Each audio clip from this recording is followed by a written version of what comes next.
यह विषय रिडिंग करी लगुच जेपरी यह एक कहानी। 1518 स्ट्रासबर्ग सहर में जड़े महिला रास्त भयंकर नाचिबा आरंभ करथिले। दिनरु राति एवं रातिरु दिन तांको नृत्य बंद हुए नाही। गोटे सप्ताह मध्य अन्य 34 जन महिला नाचिबा आरंभ कले। नाचिबा पई कोनोसी रिजिन किंबा विशेष उत्सव नथिला। एक मास मध्य नृत्य करुथिबा महिला संख्या 400 रे पहुंची। उपस्थिति को नियंत्रण को आनिबा पई धार्मिक पुरोहित एवं लोकों को डका जायतिला। डाक्तर एवं साइंटिस्ट वैज्ञानिक मानकु मध्य डका जायतिला। अनेक महिला अवस्था खराब हेबाकु लागिला। नाचिला बेले अनेक महिला मृत्यु मध्य हो जायतिला। एहा परे सेमानक पई काठ पर्याय तयारी करा जायतिला एवं अलगा हॉल निर्माण करा जायतिला। लोकमाने विश्वास करुथिले जे नृत्य करुथिबा महिला मानकर अवस्था केवल दिन राति नृत्य कला बेले उन्नति हेबो। एही घटना पछरे अनेक सिद्धांत दिया जायतिला। विषाक्त अपस्मार सामूहिक मानसिक रोग अनेक कारण दिया जायछि एवं अनेक पद्धति चेष्टा करा जायछि, किंतु आज पर्यंत एही इतिहास घटना पई अंतसजनक उत्तर मिलिला नाही। जून 1947 अनेक जहाज मालिक गल्फ रे वाणिज्य मार्ग दे जाउथिला।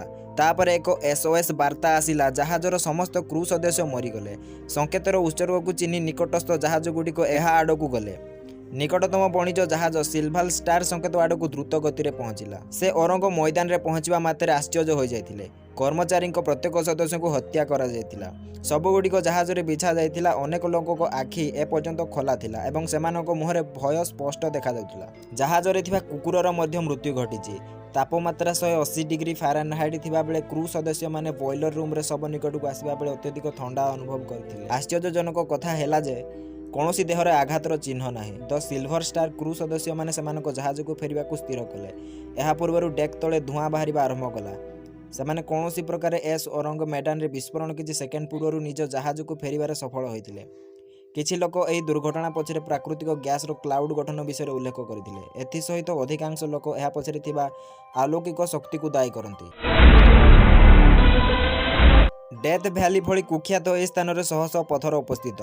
विभिन्न ओजनर एही पत्थर गुड़िक एही शुष्क मरुभूमि रे एक रहस्यमय उपाय उपस्थित। किछि पत्थर टाणिबा समय गति करुथबा परि देखा जाय। सेमानक पछरे एक लंबा लाइन अछि। एठारे उपस्थित दृश्य एपरि जे आपण देखि आश्चर्य हेबे। कौनसी मनुष्य किंबा पशु पत्थर गुड़ी को टाणिबार कौनसी प्रमाण नाही, कारण सेठारे उपस्थित थिबा माटी अपरिष्कार देखा जाए। केतेक लोक विश्वास करती जे भौगोलिक परिवर्तन किंबा स्टॉर्म जोगु पत्थर गुड़िक एही उपाय उपस्थित थाए। एही जलप्रपात रहस्यमय भाव विवेचना करा जाए। एही जलप्रपात उपर दुईटी स्ट्रीम पड़े। गोटे स्रोत साधारण स्रोत परि प्रभावित हुए, किंतु जेउठारे अन्य रहस्यमय स्रोत एक गर्तरे पड़िबा परे अदृश्य हो जाए। एही रहस्यमय आज पर्यंत समाधान होई नाही।